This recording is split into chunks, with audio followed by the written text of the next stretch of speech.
सर्वांना सलाम. आमच्या तारणाऱ्या जिवंत आणि गौरवी प्रभू येशू ख्रिस्ताच्या नावात विश्ववाणी परिवाराकडून आम्ही मार्गाकरिता प्रकाश कार्यक्रमात आपले सहर्ष स्वागत करीत आहोत. सर्व ख्रिस्तासाठी काही सर्व शक्ती जीव प्राण शब्द कामे कल्पनाही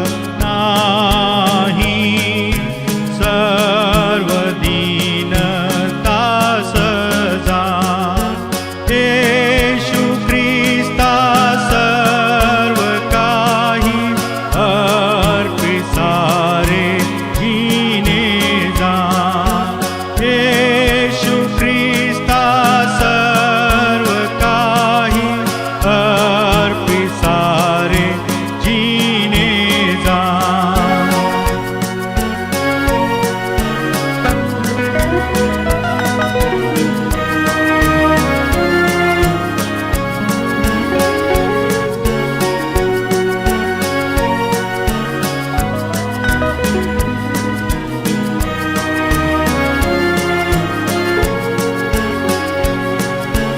आत हेही त्याचे कार्या पाय मार्गी चालाया नीत माझे त्या पाहाया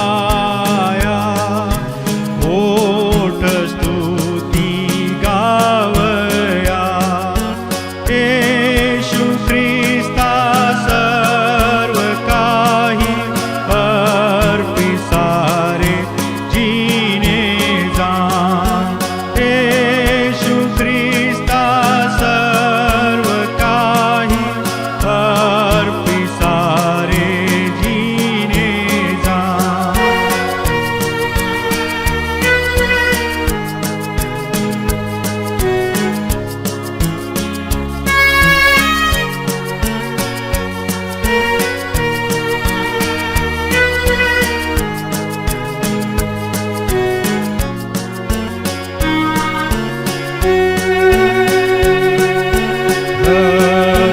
तेजस्वी पदार्थ आजच्या म्हणण्याकरिता देवाचे वचन योहानाचे पहिले पत्र याचा 3रा अध्याय 7 ते 11 ही वचने. 1 योहान 3रा अध्याय 7 ते 11 ही वचने. मुलांनो, कोणी तुम्हास बळकू नये. जसा तो नीतिमान आहे तसा नीतीने चालवणारा न्यायसंपन्न आहे. पाप करणारा सैतानाचा आहे, कारण सैतान प्रारंभापासून पाप करीत आहे. सैतानाची कृत्ये नष्ट करण्यासाठीच देवाचा पुत्र प्रगट झाला. जो कोणी देवापासून जन्मलेला आहे तो पाप करीत नाही, कारण त्याचे बीज त्याच्यामध्ये राहते. त्याच्याने पाप करवत नाही, कारण तो देवापासून जन्मलेला आहे. यावरून देवाची मुले व सैतानाची मुले उघड दिसून येतात.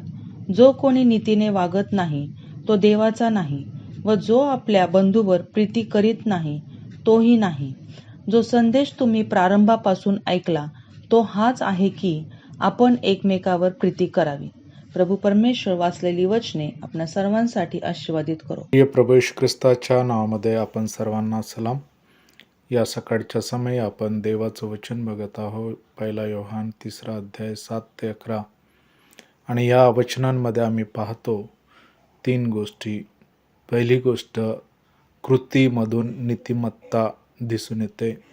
दुसरे, कुटुंब मधील फरक, देवाच्या कुटुंबामध्ये आणि शैतानाच्या कुटुंबामध्ये फरक.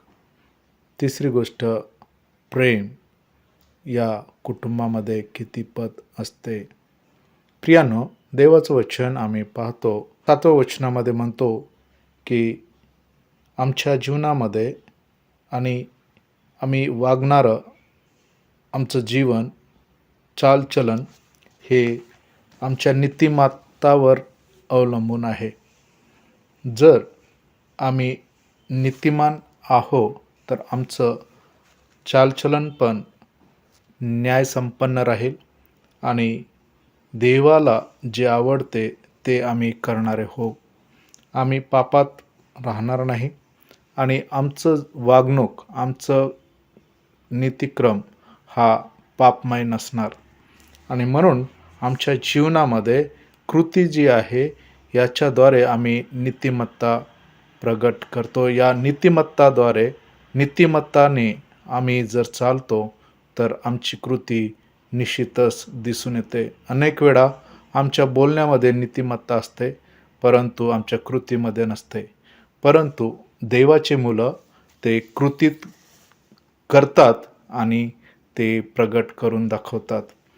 दुसरी गोष्ट, आम्ही इथं 2 कुटुंबामध्ये फरक पाहतो. देवाचं कुटुंब आणि शैतानाचं कुटुंब. देवाचं कुटुंब हे सदैव नीतिमत्तेमध्ये असतं, परंतु नीतीने वागणारं असतं. परंतु शैतानाचं कुटुंब हे सदैव पापामध्ये आणि पापाच्या कृत्यांमध्ये लिप्त असतं. त्यांच्यामध्ये बंधुप्रीती या प्रेम नसतं. आणि म्हणून आमच्या जीवनामध्ये जर आम्ही प्रेमाने आमचं जीवन, कुटुंबामध्ये जर प्रीती नसेल तर आम्हाला अवलोकन आमचं जीवन जाचायची गरज आहे. प्रियानो, आम्ही तिसरी गोष्ट पाहतो की प्रभूचं वचन म्हणते 11 की त्यांनी प्रारंभापासून हाच संदेश दिला आहे की आम्ही एकमेकांवर प्रीती करावी. जे देवाचं कुटुंब आहे ते प्रीती आणि प्रीतीला प्राधान्य देणारं आहे. त्यांच्यामध्ये, त्यांच्या कृतीमध्ये, त्यांच्या वागणुकीमध्ये प्रीती दिसून येते. आणि देव हा प्रीती आहे, तर त्याचे लेकरं पण प्रीतीने चालणारे असतात. आज आम्ही प्रीतीने चालणारे आहो. या भांडणतंटा या आमच्या जीवनामध्ये, कृतीमध्ये आणि आमच्या बोलण्यामध्ये प्रीती आहे का, हा आमच्या समोर प्रश्न आहे. जर नसेल तर आज प्रभू मला आणि तुम्हाला सावधान करत आहे. त्याच्या प्रीतीमध्ये येण्यासाठी, त्याच्या वागणुकीमध्ये, त्याच्या नीतिमत्तेने चालण्यासाठी आम्हाला तो प्रोत्साहित करत आहे. प्रभू परमेश्वर आपण सर्वांना आशीर्वादित करो. प्रार्थना करूया. पराक्रमी परमेश्वर पिता, येशूच्या नावामध्ये आम्ही तुझे उपकार मानतो की तू आम्हाला आपल्या नीतिमत्तेमध्ये घेऊन चालण्यासाठी स्वतःचा पुत्र प्रभू येशू ख्रिस्त दिला, ज्याच्या पावलावर पाऊल ठेवून चालण्याच्याद्वारे आम्हाला तुझ प्रीतीमध्ये आणि तुझ्या नीतिमत्तेमध्ये वाढण्यासाठी मार्गदर्शन, सहाय्य आणि कृपा मिळते. धन्यवाद करतो. प्रार्थना ऐकली. आम्हा सर्वांना तू ती कृपा आणि प्रीतीमध्ये चालव. येशूच्या नावात मागतो म्हणून ऐक. आमेन. केवळे आश्चर्य पहा, नीत माझा तारा तो. येशू ख्रिस्ता सर्व काही अर्पी सारे जीने दान. येशू ख्रिस्ता सर्व काही अर्पी सारे जीने दान. अर्पी सारे जीने दान. अर्पी सारे जीने दान. त्याप्रमाणे तुमचा प्रकाश लोकांसमोर असा पडू द्या की त्यांनी तुमची सत्कर्मे पाहून तुमच्या स्वर्गातील पित्याचे गौरव करावे. आपल्या प्रार्थना विनंत्या कोणत्याही वेळेस विश्ववाणी प्रार्थना केंद्राला टोल फ्री नंबरद्वारे कळवू शकता. आमचा टोल फ्री नंबर 1-800-2700-333. आम्ही आपणासाठी या नंबरवर प्रार्थना करण्यास उपलब्ध आहोत. धन्यवाद.